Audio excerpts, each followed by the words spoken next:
ये खबर KR मंगलम university द्वारा प्रस्तुत की गई है। जो पाकिस्तान 9 मई की रात तक ये शेखी बघार रहा था कि वो 48 घंटों के भीतर भारत को सबक सिखा देगा, वही पाकिस्तान अगली ही सुबह गिड़गिड़ाते हुए भारत से सीज फायर यानी कि युद्ध विराम की भीख मांगने लगे। तो क्या माहौल होगा? जी हाँ, ऑपरेशन सिंदूर को लेकर पूर्व CDS जनरल अनिल चौहान ने एक ऐसा सनसनीखेज और दिलचस्प खुलासा किया है जिसने पूरे देश को गर्व से भर दिया है।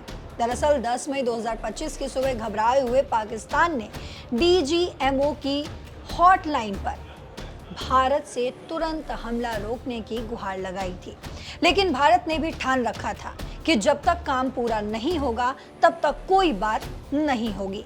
भारत ने रणनीति के तहत पाकिस्तान को दोपहर तक इंतजार कराया और उसी दौरान उसके 11 एयरबेस और सैन्य ठिकानों को पूरी तरह तबाह कर दिया। तो समझते हैं भारत की इस मास्टर स्ट्रोक रणनीति और ऑपरेशन सिंदूर की पूरी इनसाइड स्टोरी को।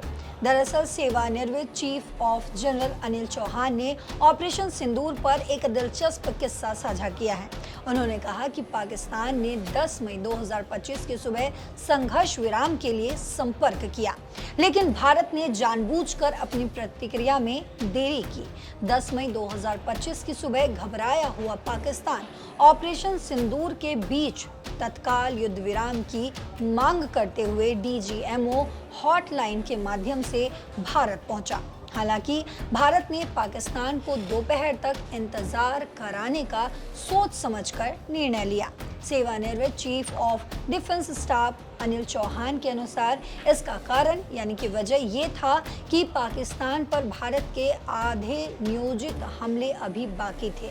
एक मीडिया कार्यक्रम में बोलते हुए जनरल अनिल चौहान ने रेखांकित किया कि भारत ऑपरेशन रोकने पर सहमत होने से पहले अपने सैन्य उद्देश्यों को प्राप्त करने के लिए दृढ़ था। पूर्व CDS जिन्होंने ऑपरेशन सिंदूर की योजना और कार्यान्वयन में महत्वपूर्ण भूमिका निभाई, उन्होंने कहा कि पाकिस्तान ने यह मानते हुए संघर्ष विराम की मांग की थी कि भारतीय ठिकानों पर उसके हमलों ने अपना इच्छित प्रभाव हासिल कर लिया है और वो दिल्ली द्वारा और अधिक तनाव बढ़ने से डर रहा है। जनरल चौहान ने खुलासा किया कि उनके लिए सबसे बड़ा आश्चर्य तब था जब पाकिस्तान ने बातचीत के लिए 10 मई को भारत को फोन किया। उन्होंने कहा यह आश्चर्यजनक था। ऐसा इसलिए था क्योंकि 9 मई को पाकिस्तान की तरफ से जिस तरह की बयानबाजी सामने आ रही थी वो ये थी कि वे भारत को 48 घंटे में सुलझा लेंगे। हालांकि 9 मई की रात से 10 मई की दोपहर तक भारत ने 11 पाकिस्तानी सैन्य स्थलों और एयरबेसों पर हमलों की झड़ी लगा दी, जिसमें हैंगर, रडार साइटों और कई लड़ाकू विमानों को नुकसान पहुंचाया गया। जनरल चौहान ने रेखांकित किया कि ये एक साफ संदेश भेजना था कि पाकिस्तान में कोई भी सैन्य प्रतिष्ठान सशस्त्र बलों की पहुंच से बाहर नहीं है।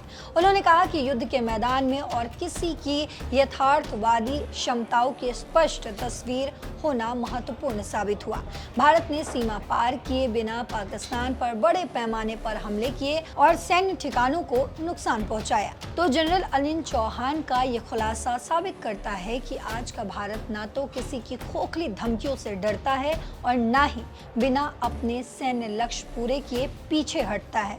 बिना सीमा पार किए पाकिस्तान के 11 सैन्य ठिकानों और रडार साइटों को ध्वस्त करके भारत ने पूरी दुनिया को अपनी ताकत का लोहा मनवा दिया।